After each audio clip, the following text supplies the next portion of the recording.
rien ne va plus à l'OM. Depuis jeudi soir et l'annonce du départ d'Andoni Zubizarreta, le club phocéen est en crise.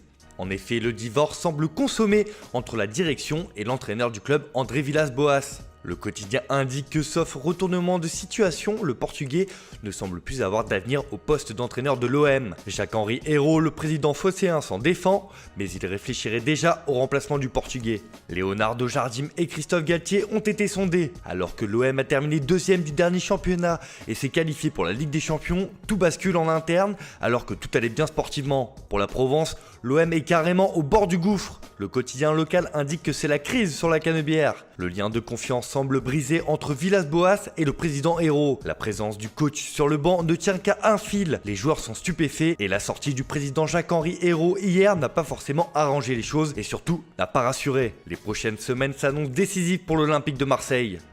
On part en Allemagne où c'est une première en Europe, le football est enfin de retour. Après un peu plus de 2 mois d'arrêt forcé à cause de la crise sanitaire du coronavirus, la Bundesliga reprend ses droits ce samedi avec un choc attendu, à savoir le derby de la Ruhr entre le Borussia Dortmund et Schalke 04. La reprise du foot en Allemagne fait la une du Rheinische Post qui donne ses conseils pour une reprise dans les meilleures conditions. Et ce retour à la compétition va forcément engendrer des nouvelles règles qui devront s'appliquer dans des circonstances particulières, à savoir sans supporters et avec un protocole sanitaire très strict à respecter. Dans son édition du jour, le journal Bild indique d'ailleurs que les entraîneurs n'ont pas l'obligation de porter un masque pendant les rencontres, à l'inverse des joueurs.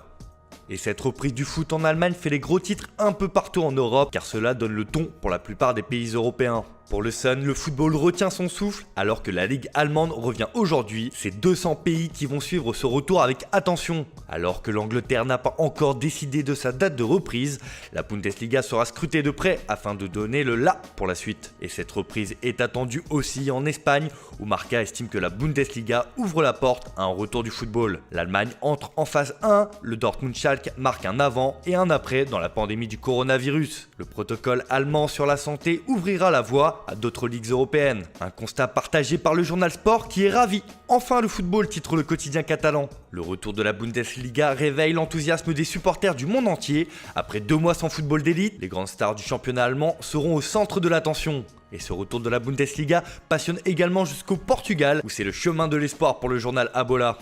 On finit en Italie où si la Serie A n'a pas encore fixé une date de reprise définitive, les discussions continuent entre les différentes parties. En effet, le gouvernement et la Serie A doivent encore se mettre d'accord sur les modalités d'une reprise. Et pour presser un peu les choses, Alexander Ceferin fait la une du Corriere dello Sport. Le président de l'UEFA a accordé un long entretien au journal Transalpin dans lequel il met en garde l'Italie. Il faut terminer les championnats ou les tours préliminaires pour que les coupes européennes soient obligatoires. Ceferin veut que la Serie A aille à son terme, que les résultats sportifs se joueront sur le terrain. Le boss de l'UEFA prend même en exemple l'Allemagne qu'il qualifie de modèle dans ce registre, mais pour lui il faut aller au bout de la compétition en prenant toutes les précautions possibles. L'Italie est l'un des plus grands pays européens de football et sa ligue a une valeur essentielle. Elle est vue par de nombreux sportifs, même en dehors de ses frontières. La pandémie a mis à genoux toute l'économie et pas seulement le football, a-t-il déclaré dans les colonnes du journal.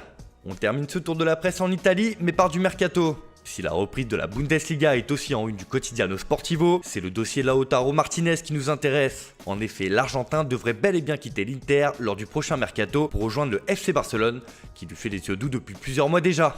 Mais les Nerazzurri ont déjà des noms en tête pour le remplacer. L'Inter sera sans limite pendant cette fenêtre des transferts. Et cela commence par Dries Mertens qui est tout proche de Giuseppe Meazza. Le Belge arrive en fin de contrat à Naples et l'Inter veut profiter de la bonne affaire pour gonfler son secteur offensif avec un joueur qui a déjà prouvé sa valeur en Serie A ces dernières années. Pour la direction interiste, le remplaçant idéal de Lautaro Martinez est un élément plus jeune car il s'agit de Timo Werner, l'attaquant du RB Leipzig.